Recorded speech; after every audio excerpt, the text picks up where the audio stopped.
Hello friends, मैं Firoz Memon the voice में आप सभी का स्वागत है। आइए देखते हैं आज की टॉप 10 न्यूज। अगर ये न्यूज आपको पसंद आती है तो आप इसे लाइक जरूर करना ताकि यूट्यूब आगे और लोगों को ये न्यूज रिकमेंड करे।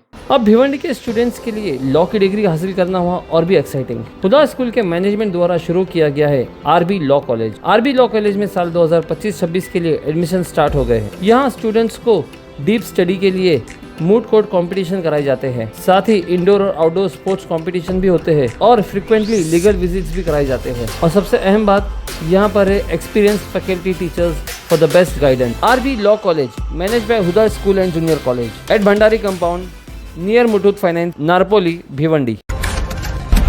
भिवंडी में गणेश उत्सव की रौनक के बीच जुए के अड्डे भी सक्रिय हो गए हैं। फरहान टॉकीज के पास होटल की पहली मंजिल पर खुलेआम 3 पत्ती का खेल चल रहा है, जहां रोजाना लाखों रुपए दांव पर लग रहे हैं। ये इलाका निजामपुर पुलिस स्टेशन के अंतर्गत आता है, लेकिन कार्रवाई नहीं हो रही। लोगों का आरोप है कि राजनीतिक और पुलिस संरक्षण के बिना इतना बड़ा जुआ कारोबार संभव नहीं है।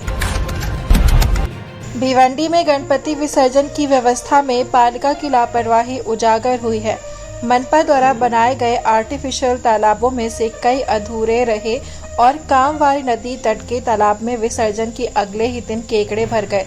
ठेकेदार को 18 लाख रुपए का ठेका दिया गया था, लेकिन 10 में से सिर्फ 7 तालाब ही तैयार हो पाए। श्रद्धालुओं का आरोप है कि ये प्रशासन और ठेकेदार की गंभीर लापरवाही है। भिवंडी में 1.5 दिन के गणपति विसर्जन में मनपा की बड़ी लापरवाही सामने आई। 3745 मूर्तियों में से 185 कृत्रिम तालाबों में विसर्जित की गई, लेकिन कई तालाबों में पानी ही नहीं भरा गया। वराला तालाब पर कर्मचारी समय से पहले चले गए, जिससे भक्तों को खुद पानी में उतरना पड़ा और 2 श्रद्धालु डूबते डूबते बचे। 18 लाख रुपए का ठेका देने के बावजूद व्यवस्था फेल रही, जिससे भक्तों में आक्रोश है। भिवंडी में बीजेपी नेता श्यामजी अग्रवाल के बेटों के बीच बिजनेस के लेन देन को लेकर झगड़ा हो गया। मारपीट में एक गंभीर रूप से घायल हो गया। मामले की शिकायत पर कुम्भारवाड़ा पुलिस स्टेशन में एफआईआर दर्ज की गई है। मुंबई के सीएमटी और फोर्ट इलाके में मराठा क्रांति मोर्चा निकाले जाने से ट्रैफिक जाम हो गया। प्रदर्शन के कारण वाहन रेंग रेंग कर चल रहे हैं और यात्रियों को भारी परेशानी का सामना करना पड़ रहा है। मुंबई में ठग गैंग ने वारदात को अंजाम देते हुए एक कार सवार का आईफोन चुरा लिया। गैंग ने कार का ध्यान भटकाकर चोरी की और मौके से फरार हो गया। पुलिस मामले की जांच कर रही है। मुंबई ईस्टर्न फ्रीवे और साइन पनवेल हाईवे को बंद कर दिया गया है। इन रास्तों से सिर्फ इमरजेंसी सर्विस की गाड़ियां ही गुजर सकेंगी। आम लोगों को वैकल्पिक मार्ग इस्तेमाल करने की सलाह दी गई है। आरएसएस प्रमुख मोहन भागवत ने बयान दिया कि हिंदुस्तानी मुसलमानों को रोजगार के लिए अवसर दिए जाने चाहिए, लेकिन अवैध घुसपैठियों को कोई सुविधा नहीं मिलनी चाहिए।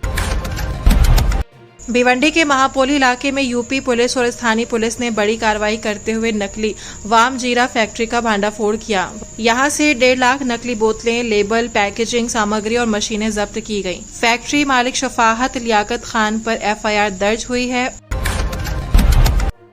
आज सेंसेक्स 271 अंकों की गिरावट के साथ 79,809 पर हुआ बंद। वहीं निफ्टी 74 अंकों की गिरावट के साथ 24,426 पर हुआ बंद।